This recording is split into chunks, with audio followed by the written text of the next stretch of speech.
देखिए, इस प्रकार हमने 101 नंबर की गाथा पूर्ण की। अब यदि 101 नंबर की गाथा के संबंध में किसी के मन में कोई प्रश्न हो तो पूछ सकते हैं, और नहीं तो हम 102 नंबर की गाथा पर चर्चा करेंगे। और वो सरल है, इसलिए इस पर हम अभी थोड़ी ही देर में ये पूरी हो जाएगी, इसलिए इस पर चर्चा करेंगे। किसी को कोई प्रश्न तो नहीं है? स्पष्ट है, विषय बहुत सरल है, कठिन नहीं है।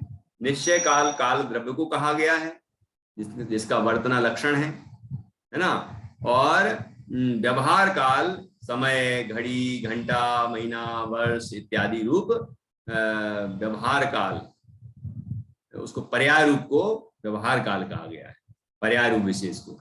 और पर्याय की जो एक रूपता है उसको जब हम देखते हैं, मतलब प्रवाह को देखते हैं, तो उसके कालखंड हम बांट देते हैं।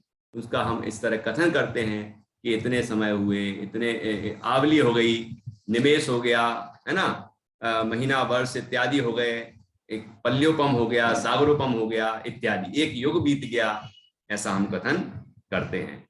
तो अब देखिए, हम आगे की गाथा पर पहुंचते हैं।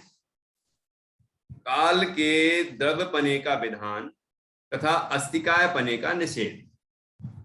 काल द्रव्य तो है, क्योंकि वह भी उत्पाद व्यय द्रव्य युक्तम सत है, सद्रव्य लक्षण, और वह गुण पर्याव द्रव्यम भी है, गुण पर्यावान है।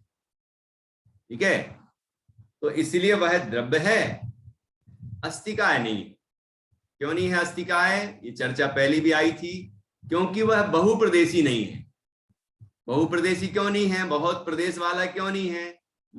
बहुत कहते हैं दो या दो से अधिक को। तो काल द्रव्य के प्रदेश केवल एक काल द्रव्य का प्रदेश एक एक है, दूसरे काल द्रव्य का प्रदेश एक है, सभी काल द्रव्य के प्रदेश एक एक ही हैं। और वो काल द्रव्य मिलके बहुप्रदेशी नहीं हो सकते, पुद्गल के परमाणु की तरह स्कंद नहीं बन सकते।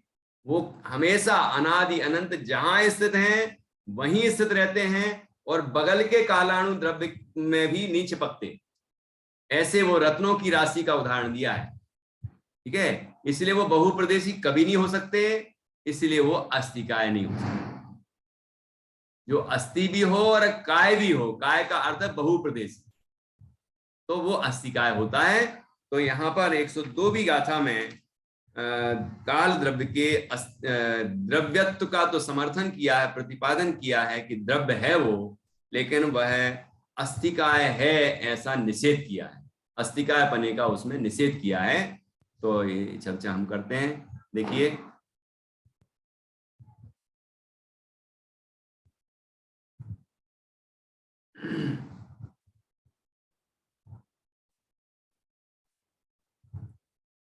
एक 102वीं गाथा पढ़ेंगे।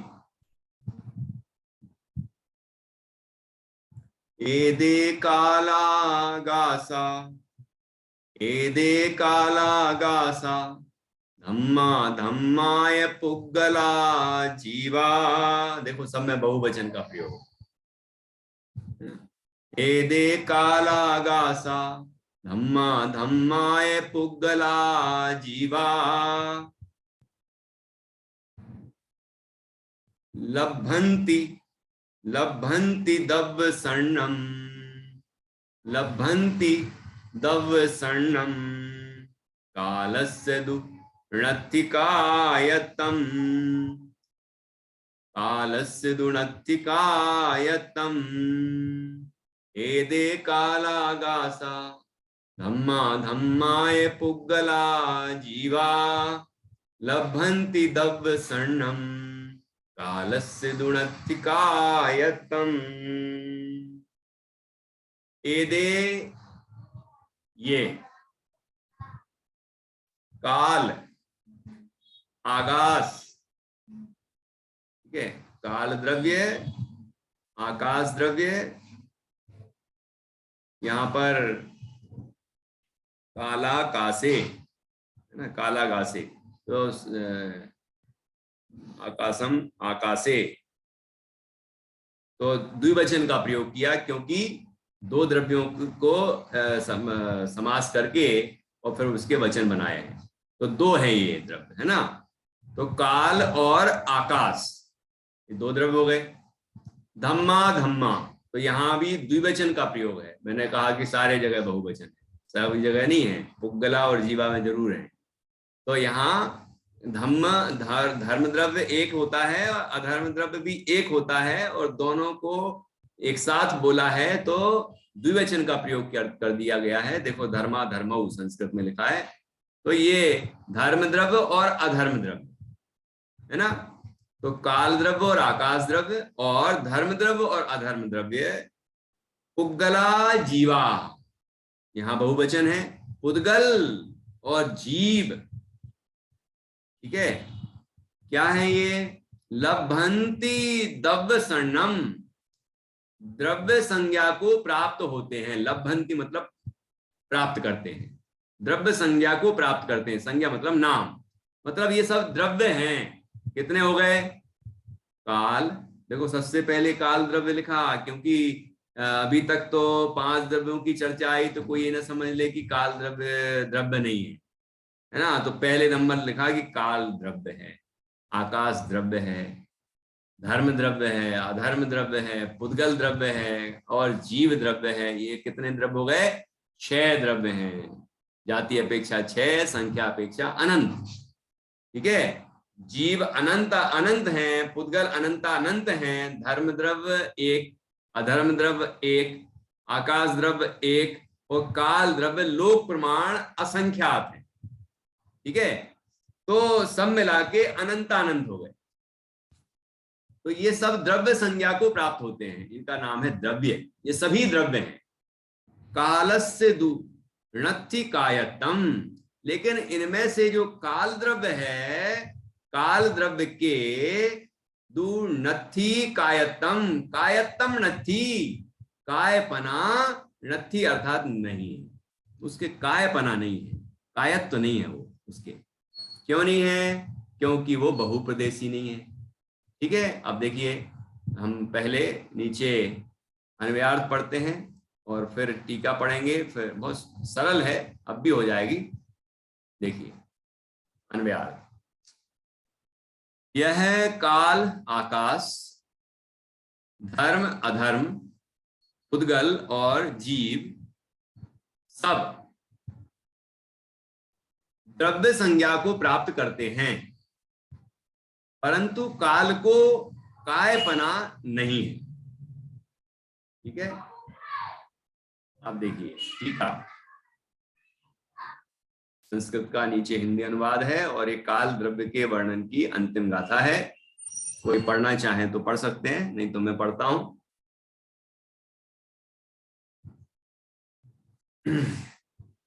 निधि जी पढ़िए।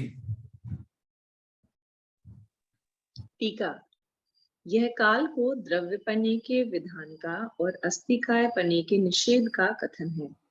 अर्थात काल को द्रव्यपना है किंतु अस्तिकायपना नहीं है, ऐसा यहाँ कहा है। जिस प्रकार वास्तव में जीव, पुद्गल, धर्म, अधर्म और आकाश को द्रव्य के समस्त लक्षणों का सद्भाव होने से वे द्रव्य संज्ञा को प्राप्त करते हैं, उसी प्रकार काल भी, यानी उसे द्रव्य के समस्त लक्षणों का सद्भाव होने से द्रव्य संज्ञा को प्राप्त करता है। इस प्रकार 6 द्रव्य हैं, किंतु जिस प्रकार जीव, पुद्गल, धर्म, अधर्म और आकाश को द्वि आदि प्रदेश जिसका लक्षण है ऐसा अस्तिकायपना है, उसी प्रकार कालाणुओं को यद्यपि उसी प्रकार, अच्छा आपके ठीक है, ठीक, एक ही बात। कालाणुओं को यद्यपि उनकी संख्या लोकाकाश के प्रदेशों जितनी यानी असंख्य है, तथापि एक प्रदेशी बनने के कारण अस्तिकायपना नहीं है।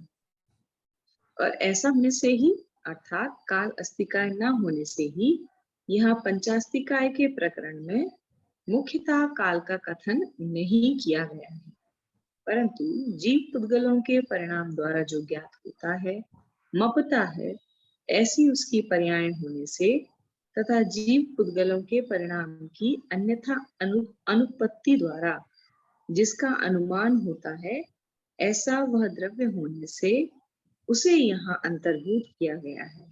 इस प्रकार काल द्रव्य का व्याख्यान समाप्त हुआ। देखिए बहुत बढ़िया बात की है। 3 बिंदु हैं इसमें मुख्य रूप से।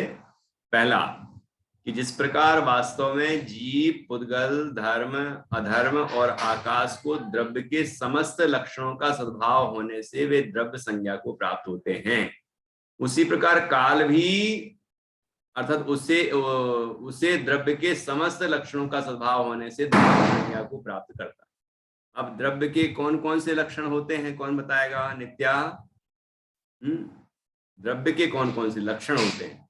द्रव्य कितने होते हैं नहीं, द्रव्य के लक्षण कौन कौन से होते हैं? बता रहे हैं क्या? नहीं तो निधि जी बताएंगे। ने 6 का इशारा किया है, हो सकता है। हाँ बताइए।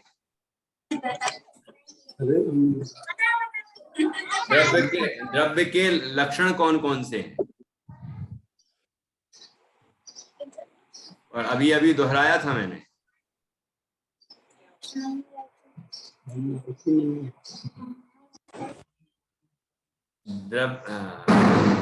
निधि जी आपको ख्याल आ रहा है?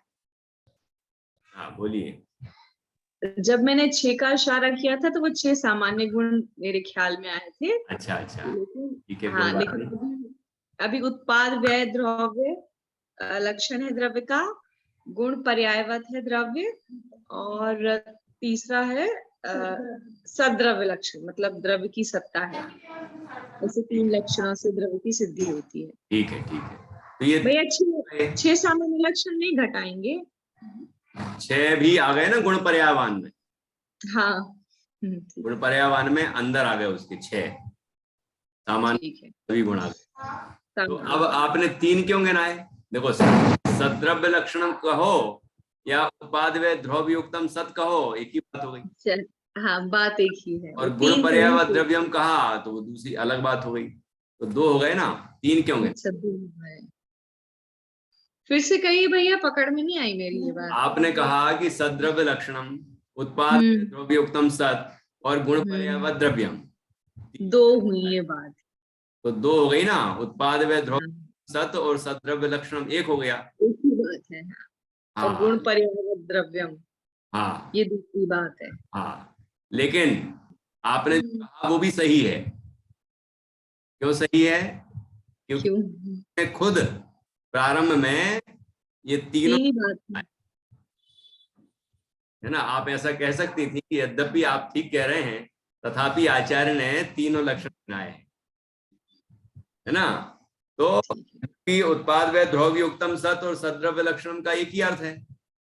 लेकिन उत्पाद व द्रव्य उत्तम सत, उत्पाद व द्रव्य से युक्त है उसे सत कहते हैं, एक लक्षण है द्रव्य का। फिर सद्रव्य लक्षणम ये दूसरा लक्षण है, वो सत का लक्षण है वास्तव में, है ना। तो फिर भी वो द्रव्य का लक्षण हो गया सत, क्योंकि कंटिन्यूटी हो गई। और सद्रव्य लक्षण ये दूसरा लक्षण हो गया। उत्पाद और गुण पर्याय द्रव्यम ये तीसरा लक्षण। तो ऐसे लक्षण गिनाए हैं आचार्य ने, तो वो भी ठीक है। तो ये लक्षण जीव द्रव्य में लगते हैं, पुद्गल, धर्म, आकाश काल में लगते हैं, नहीं, जीव, पुद्गल, धर्म, अधर्म और आकाश द्रव्य में ये लक्षण लगते हैं, तो काल द्रव्य में भी लगते हैं क्या? काल द्रव्य भी उत्पाद व द्रव्य युक्तम सत है, काल द्रव्य भी सद्रव्य लक्षणम है, काल द्रव्य भी गुण पर्यायवत द्रव्यम है, जिसकी चर्चा हमने अभी पहले कर ली है ना। तो आचार्य यहाँ कह रहे हैं कि जैसे इन 5 द्रव्यों में द्रव्य के सभी लक्षण घटित होते हैं, इसलिए ये 5 द्रव्य द्रव्य संज्ञा को प्राप्त होते हैं, ये 5 द्रव्य संज्ञा को प्राप्त होते हैं। उसी तरह काल में भी ये सभी लक्षण, द्रव्य के लक्षण घटित होते हैं, इसलिए वह भी द्रव्य संज्ञा को प्राप्त होता है। ठीक है। तो एक बात हुई कि काल ही द्रव्य है। अब दूसरी बात, इस प्रकार 6 द्रव्य हैं, किंतु जिस प्रकार जीव, पुद्गल, धर्म, अधर्म और आकाश को द्वि आदि प्रदेश जिसका लक्षण है, ऐसा अस्तिकायपना है। देखो, 2 को भी बहु कहते हैं, एक को एक कहते हैं और एक से अधिक को अनेक कहते हैं। जो एक नहीं वो अनेक। तो अब दो भी अनेक है, बहु है। 3, 4, 5 संख्यात असंख्यात अनंत सब बहु हैं। ठीक है। तो पुद्गल में ये होता है कि 2 परमाणु का स्कंद, वो भी बहु प्रदेशी हो गया। 3 परमाणु का स्कंद, 4 परमाणु का स्कंद, संख्यात परमाणु का स्कंद, असंख्यात परमाणु का स्कंद, अनंत परमाणु का स्कंद। तो उसमें संख्यात असंख्यात अनंत प्रदेश होते हैं। बाकी द्रव्य में जीव में असंख्यात प्रदेश होते हैं, धर्म द्रव्य में असंख्यात प्रदेश होते हैं, अधर्म द्रव्य में असंख्यात प्रदेश होते हैं, आकाश द्रव्य में अनंत प्रदेश होते हैं। तो यहां तो कह रहे हैं कि 2 से लेकर अनंत तक सब बहु कहलाते हैं, बहु प्रदेशी। और बहु प्रदेशी को अस्तिकाय कहते हैं।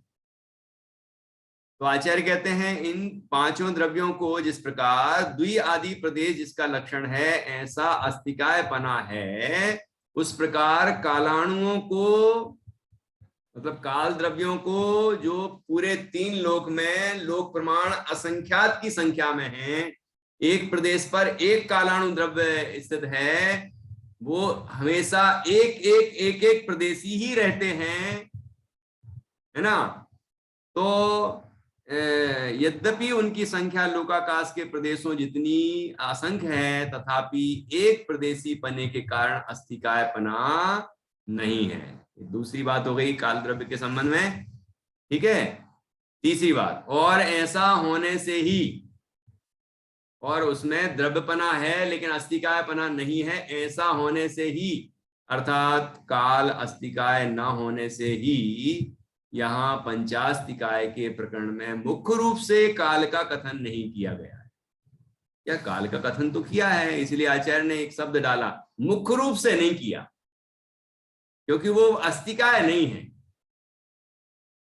फिर भी छठवीं गाथा में कहा था परिवर्तन लिंग, और कहा था कि काल का भी कथन करना, पंचास्तिकाय के प्रकरण में काल का कथन करना अनुचित नहीं है। यद्यपि वो अस्तिकाय नहीं है, फिर भी वह सभी द्रव्यों के परिणमन में निमित्त है, और जीवादि द्रव्यों के परिणमन से वह ज्ञात होता है। काल द्रव्य, दोनों बातें हैं। इसीलिए काल का कथन करना अनुचित नहीं है, ऐसा वहां पर छठवीं गाथा में आया था। फिर 23, 24, 25, 26 इन 4 गाथाओं में उसका वर्णन भी किया था। द्रव्य षड द्रव्य पंचास्तिका वर्णन का सामान्य वर्णन था वहां पर। 27वीं गाथा से विशेष वर्णन सबका आया, और 5 अस्तिकायों का विशेष वर्णन करने के बाद पुनः यहाँ काल द्रव्य पर आए हैं। ठीक है। तो यहाँ कहा गया है कि और ऐसा होने से ही, मतलब वो बहुप्रदेशी नहीं है, अस्तिकाय नहीं है, इसलिए ऐसा होने पर ही यहाँ पंचास्तिकाय के प्रकरण में मुख्य रूप से काल का कथन नहीं किया गया है, परंतु जीव पुद्गलों के परिणाम द्वारा जो ज्ञात होती है, मापी जाती है, ऐसी उसकी पर्याय होने से, काल द्रव्य की पर्याय कैसे पता चलती है, कैसे ज्ञात होती है? जीव पुद्गलों के परिणाम से, उनके परिणमन से। ठीक है, काल पता चलता है। एक बात जो अभी कही थी वो यहां पर भी आई है। तथा जीव पुद्गलों के परिणाम की अन्यथा अनुपत्ति द्वारा जिसका अनुमान किया जाता है, अनुमान होता है। जीव पुद्गलों के परिणाम की अन्यथा अनुपत्ति, जीव और पुद्गलों के परिणाम में से सभी द्रव्यों के परिणाम भी हैं, लेकिन अभी यहां मुख्य रूप से 2 द्रव्य लिए, जीव पुद्गल। तो जीव पुद्गलों के परिणाम की अन्यथा अनुपत्ति, अन्य प्रकार से जीव पुद्गल के परिणाम नहीं होते। अनुपत्ति, अनुपत्ति, उत्पत्ति नहीं होती अन्य प्रकार से, अर्थात कि जब जब जीवादि द्रव्यों के परिणाम उत्पन्न होते हैं तो उसमें काल द्रव्य का निमित्तपना भी होता है, क्योंकि काल द्रव्य परिणमन में निमित्त है। तो 2 बातें हो गई, जीवादि द्रव्यों के परिणाम से काल की सिद्धि होती है, और काल द्रव्य के कारण जीवादि द्रव्यों के परिणाम होते हैं। देखो, ये निमित्त की तरफ से कथन है, या इसको ऐसा कहा कि जीवादि द्रव्यों के परिणाम अन्य प्रकार से उत्पन्न नहीं होते, अर्थात काल द्रव्य के निमित्त पने के बिना उत्पन्न नहीं होते।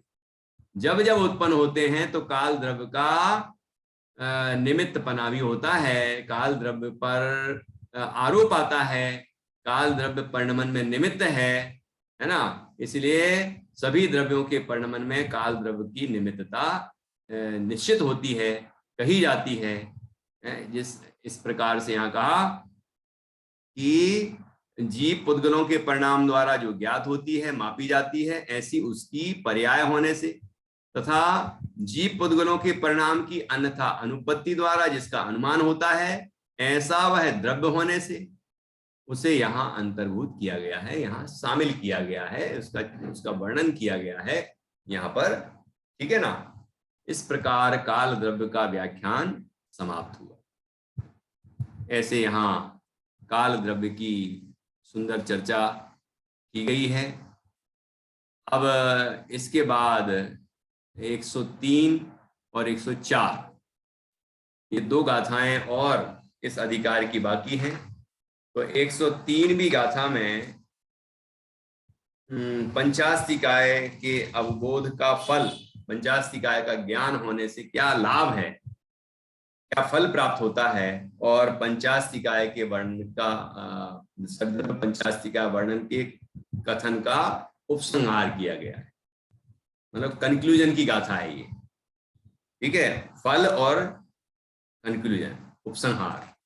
और उसके बाद फिर अगली गाथा में भी प्रयोजन की बात की है कि इस सबके वर्णन से, इसको समझने से हमें क्या लाभ होता है, वो चर्चा भी की गई है। इस प्रकार 103 और 104 ये दो गाथाएं और मात्र बाकी हैं, जिसकी चर्चा हम कल करेंगे, और संभवतः दोनों गाथाओं की चर्चा हो जाएगी। तो कल हमारा पहला अधिकार पूर्ण हो जाएगा, फिर हम दूसरे अधिकार की तरफ बढ़ेंगे, और उसमें 9 पदार्थ, सप्त तत्व 9 पदार्थ अधिकार, और साथ में मोक्ष मार्ग प्रपंच चूलिका है, उसको अलग अधिकार भी हम मान सकते हैं।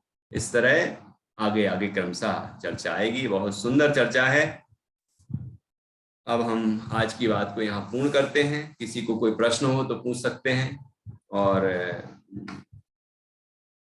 अन्यथा हम जिनवाणी स्तुति करेंगे।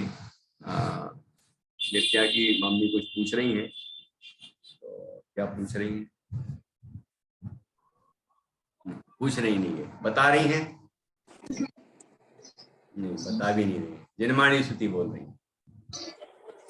हमने तो विचार गतियां न मानी जितने वाणी की बत्तियां, स्वर्गों में दुख ही दुख पाए, घंटे घंटे देश कराए, पायो न चैन रतियां न मानी वाणी की बत्तियां, तो विचार गतियां न मानी जितने वाणी की बत्तियां, पशु बन करके मोर उठायो, भूख प्यास स्वर्गिया मिलायो, अश्वन से भीग